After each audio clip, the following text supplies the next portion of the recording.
Non veg lovers కొన్నాళ్ల పాటు చికెన్తో బ్రేకప్ చెప్పేలా పరిస్థితి మారింది. చికెన్ షాప్ యాజమానులు ఏప్రిల్ 1 నుంచి బంద్ చేయాలని నిర్ణయించారు.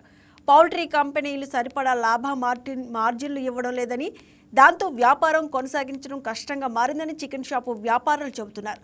పెరుగుతున్న ఖర్చులు, తగ్గుతున్న ఆదాయం మధ్య చిక్కుకుని షాపులు నడవడం భారంగా మారిందంటున్నారు. రాష్ట్ర వ్యాప్తంగా బంద్ ఉంటుందని తెలంగాణ చికెన్ షాప్ యజమానుల సంఘం వెల్లడించింది. మరోవైపు గుడ్డు ధర కూడా పడిపోయింది. యుద్ధ ప్రభావంతో పశ్చిమాసియా ఎగుమతులు నిలిచిపోయాయి. దీంతో మార్కెట్ పడిపోయింది.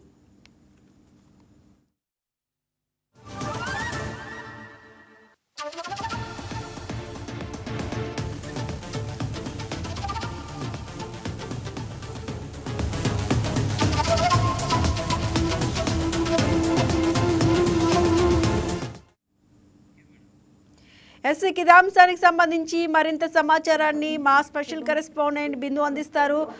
బిందు, చికెన్ షాప్ యజమానులు ఏప్రిల్ 1 నుంచి బంద్ చేయాలని నిర్ణయించినట్టు తెలుస్తోంది. డీటెయిల్స్ ఏంటి?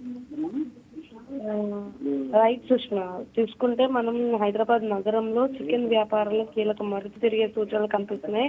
ఎందుకంటే లాభాలు పక్కన పెడితే లాభాలు తగ్గిపోవడం, పెరుగుతున్న నిర్వహణ ఖర్చులు కూడా పెరుగుతున్నాయి. ఎందుకంటే చికెన్ రేటు భారీగా పెరిగిపోయింది ఒక్కసారిగా. యుద్ధ నేపథ్యంలో పెరిగింది అని అంటున్నారు మంది. ఎండాకాలంలో చికెన్లకు సంబంధించి, కోళ్లకు సంబంధించి సరైన సప్లై ఉండదు కాబట్టి పెరుగుతుంది అంటున్నారు. అసలు పౌల్ట్రీ కంపెనీ నుంచి సరైన మార్జిన్ లేకపోవడం వంటి కారణాలు కూడా ఈ చికెన్ షాప్ యజమానులు తీవ్ర ఆర్థిక ఇబ్బందులు ఎదుర్కొంటున్నారని చెప్పుకోవచ్చు. ఈ నేపథ్యంలో ఏప్రిల్ 1 నుంచి అయితే నగర వ్యాప్తంగా చికెన్ షాప్లను బంద్ చేయాలని నిర్ణయించుకున్నారు.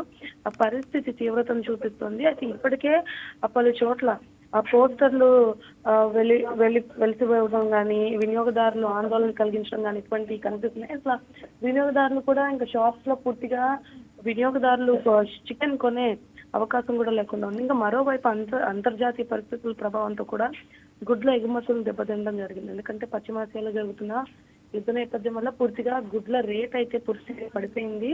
ఇక్కడ అంటే వేరే దేశాలకు వెళ్లాల్సిన గుడ్లు ఇక్కడ మన దేశంలో స్టాక్ ఉండకపోవడం వల్ల దాని రేట్ పూర్తిగా పడిపోయింది. ఎగుమతులు దెబ్బతినడం వల్ల కూడా స్థానిక మార్కెట్లో సరఫరా కూడా పెరిగి ధరలు ఒక్కసారిగా పడిపోవడం పౌల్ట్రీ రంగానికి మరో దెబ్బగా మారింది. అయితే ఇరాన్, ఇజ్రాయెల్, అమెరికా యుద్ధ నేపథ్యంలో కారణంగా రవాణా అంతరాయమే కాకుండా ఎగుమతుల అంతరాయం కూడా కలిగిస్తుంది. అంటే రవాణా అంతరాయం ఏర్పడి ఎగుమతులు నిలిచిపోవడం దీనికి ప్రధాన కారణంగా చెప్తున్నారు సుష్మా. అయితే ఒకవైపు చికెన్ అందుబాటు తగ్గే అవకాశం ఉండగా, మరోవైపు గుడ్లు చౌకగా మారడం మార్కెట్లో అసమతుల్యతకి స్పష్టంగా అనిపిస్తుంది. అయితే ఈ పరిణామాలపై కూడా ప్రభుత్వం పౌల్ట్రీ సంస్థను కానీ, పౌల్ట్రీ రంగాన్ని కానీ ఎలా స్పందిస్తుంది అన్నది కీలకంగా మారింది. ఇంకా వ్యాపారులు తమ డిమాండ్లు నెరవేరే వరకు బంద్ కొనసాగిస్తామని కూడా సంకేతాలు ఇస్తున్నారు. ఈ పరిస్థితిని దీనికి సంబంధించి ప్రభుత్వం కానీ, అలాగే సంబంధిత అధికారులు కానీ ఏమైనా స్పందించారా?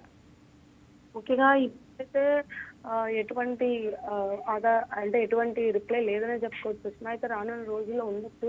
ఎందుకంటే పౌల్ట్రీ రంగం పూర్తిగా దెబ్బతినే పరిస్థితి కనిపిస్తుంది. ఎందుకంటే ఇటు గుడ్లు రేట్లు తగ్గిపోవడం వల్ల వ్యాపారస్తులు కానీ, పౌల్ట్రీ రంగానికి కానీ తీవ్ర సంక్షోభం ఏర్పడుతుంది. ఇక ఒకవైపు చికెన్ రేట్ చూసుకుంటే ఆకాశాన్ని అంటుతుంది. చికెన్ ఇంత ఆకాశాన్ని అంటుతున్న నేపథ్యంలో వినియోగదారులు ఎవరు కూడా కొనుక్కునే ఆ పరిస్థితి కనబడట్లయితే వాళ్ళు తెచ్చిన కొంత స్టాక్ కూడా, ఏవైతే కొంత స్టాక్ పౌల్ట్రీకి సంబంధించిన ఆ కోళ్ళు ఉన్నాయో అవి కూడా పూర్తిగా స్టాక్ నిలిచిపోయినట్టు తెలుస్తుందా. ఆ స్టాక్ కూడా ఎవరు కొనుక్కోవట్లేదు.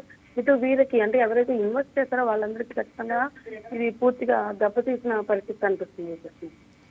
అంటే వ్యాపారులు చెప్తున్న పరిస్థితిని బట్టి చూసినట్లయితే మార్జిన్ సమస్యపై అయితే పౌల్ట్రీ కంపెనీలు ఏమైనా స్పందించాయా?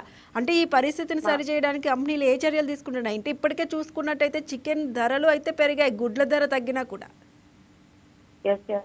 మార్జిన్ కి సంబంధించి కూడా అంటే ఇప్పుడు కీలకంగా చూసుకుంటే వీళ్ళకి ఎటువంటి సమాధానం కూడా రాని పరిస్థితి కనిపిస్తుంది. ఎందుకంటే యుద్ధ నేపథ్యంలో ప్రతి దానికి కూడా అది ఎక్కువగా ప్రభావితం చూపిస్తుంది. ఇటు చమురు రంగం కానీ, గ్యాస్ సిలిండర్ల కొరత కానీ ఇవన్నీ దృష్టిలో పెట్టుకొని ఒక్కొక్కటి విభజించుకుంటూ ఒక్కొక్కటి కీలకమైనవి ఒక్కొక్కటి విడదీసుకుంటూ వెళ్తున్నారు. అదేవిధంగా ఇప్పుడు పౌల్ట్రీ రంగానికి కూడా పెద్ద చిక్కు ప్రశ్న అనే చెప్పుకోవచ్చు. ఎందుకంటే ఆ గుడ్డు రేటు తగ్గిపోవడం, చికెన్ రేటు పెరిగిపోవడం అనేది కూడా రెండు వీరికి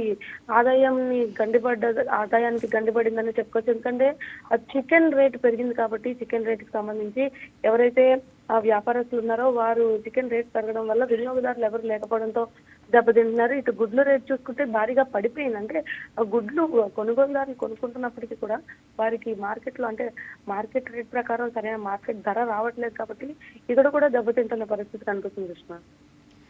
రైట్, థ్యాంక్ యూ బిందు.